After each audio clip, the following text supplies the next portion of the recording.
నమస్తే అందరికీ, మీరు చూస్తుంది Telugu farming tips YouTube channel. ఈరోజు వీడియో వచ్చేసి ఏంటంటే మనం వెదురు బొంగులతో వేసుకున్న బీరపందిర్లో ఉన్నాం. మరి ఇది వచ్చేసి 40 డేస్ క్రాప్. ఇప్పుడు ఉన్న ప్రజెంట్ 40 డేస్ ఇది పెట్టుకొని మరి దీన్ని ఫస్ట్ నుంచి స్టార్టింగ్ నుంచి ఇప్పుడున్న స్టేజు ఏమేమి చేసినాం, ఎట్లాంటిది అనేది చూసుకుందాం. ఫస్ట్ ఆఫ్ ఆల్ ఇది చూసుకుంటే ఇది మా పెద్దనాన్న వారి తోట. ఇది 20 గుంటల ల్యాండ్ అన్నమాట. ఇందులో మొత్తం బీర్ అనేది పెట్టుకున్నారు. ఇది వచ్చేసి సాహో సీడ్స్ అన్నమాట. ఇది సాహో బ్రాండ్. మరి ఫస్ట్గా ఏం చేసిర్రు అంటే ఈ 20 గుంటల ల్యాండ్లో ఎరువులు అనేది వేసుకొని 2 నుంచి 3 సార్లు అనేది దున్నుకున్నారన్నమాట. అలా దున్నుకున్నాక నెక్స్ట్ అనేది బెడ్లు అనేది పోసుకున్నారు. బెడ్కు వచ్చేసి 2 అడుగుల గ్యాప్లో ఒక్కొక్క బెడ్ అనేది వేసుకున్నారు అన్నమాట. ఇందులో బెడ్కు అలా వేసుకున్నాక నెక్స్ట్ అనేది మనకు వచ్చేసి డ్రిప్ కనెక్షన్ మనం అక్కడ ఉన్న వాటర్ సప్లై నుంచి ఇలా తీసుకొచ్చుకొని ఇలా వేసుకున్నాం అన్నమాట. అక్కడి నుంచి మళ్ళీ మనకు పైపులు వేసుకొని దానిపై నుంచి మల్చింగ్ షీట్ అనేది వేసుకున్నాం. మల్చింగ్ షీట్ వేసుకుంటే ఏమవుతుంది అంటే మనకు చెట్టు పక్కకు గడ్డి మొలిచే అవకాశం అనేది తగ్గిపోతుంది. అలా గడ్డ అనేది మొలవకపోతే మన చెట్టు అనేది హెల్తీగా ఆరోగ్యంగా ఉండి మన కాత అనేది చాలా ఎక్కువ వచ్చే అవకాశాలు ఉంటాయి. అందుకే మనం మల్చింగ్ షీట్ అనేది ప్రధానంగా యూజ్ చేస్తాం. మనకు ఇంకా ఎండ నుంచి కూడా కొంచెం ప్రొటెక్షన్గా ఉంటుంది మల్చింగ్ షీట్ వల్ల. ఇలా పందిరి వేసుకొని ఈ ఓన్లీ బీరకాయ కాకుండా అంతర్పడ్డ కింద మనం మిర్చి టమాటా కూడా వేసుకున్నాడు. ఇలా చూసుకుంటే లైన్ మొత్తంలో ఓన్లీ మిర్చి, దాని పక్కకు బీర, దాని పక్కకు టమాటా అలా వేసుకున్నాం అన్నమాట. ఇప్పుడు మనం ఈ సీడ్స్ చూసుకుంటే ఇవి వచ్చేసి సాహో. నెక్స్ట్ మల్చింగ్ షీట్ వేసుకున్నాక విత్తనాలను పెట్టుకోవాలి. ఈ విత్తనాల పేరు వచ్చేసి సాహో కంపెనీ సీడ్స్ అన్నమాట. ఇవి పెట్టేసి వచ్చేసి మనకు 40 డేస్. ఈ నిన్ననే ఫస్ట్ క్రాప్ అనేది కోసిరు అన్నమాట. ఇప్పుడే స్టార్ట్ అయింది.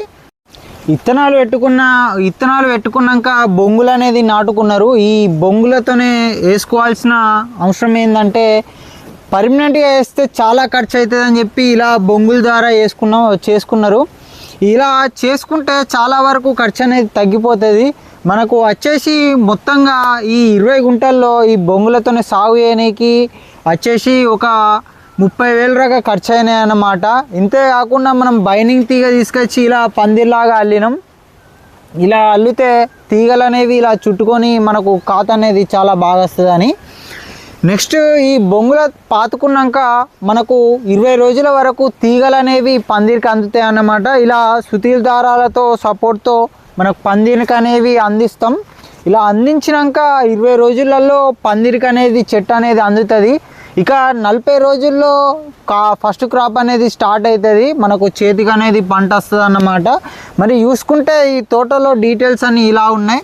ఇక చూద్దాం మనం బొంగులు ఎలా ఉన్నాయో, ఎంతెంత డిస్టెన్స్లో వేసిరో చూసుకుంటే ఇది వచ్చేసి ఒక 5-6 అడుగుల లోపు ఒక్కొక్క గుంజ అనేది పాతుకున్నారన్నమాట.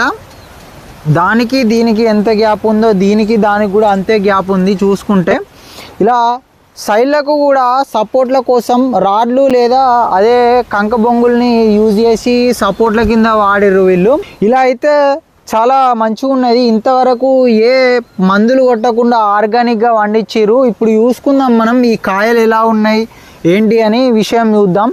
ఇది చూసుకుంటే సైజ్ అనేది చాలా బాగుంది కాయ. సాహో ఇప్పుడు పెట్టుకోనికి చాలా అనుకూలంగా ఉన్నది ఈ సాహో సీడ్స్. ఇప్పుడు చూసుకుంటే ఇది కూడా ఈ కాయలు చాలా హెల్దీగా ఉన్నాయి. పురుగు గిట్లా ఏం రాలేదు. ఓవరాల్గా తోట అయితే ఇలా ఉంది. ఇలా చూసుకుంటే మధ్యలో ఈ మిర్చి కూడా ఉన్నదన్నమాట.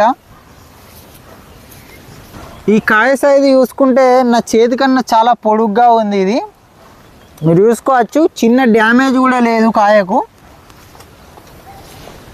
చాలా బాగా హెల్దీగా వచ్చినాయి. చూడండి, మీరు కూడా వేసుకోవాలనుకుంటే ఈ విధంగా వేసుకోండి. చాలా మంచిగా ఉన్నది రిజల్ట్. ఇది చూడండి.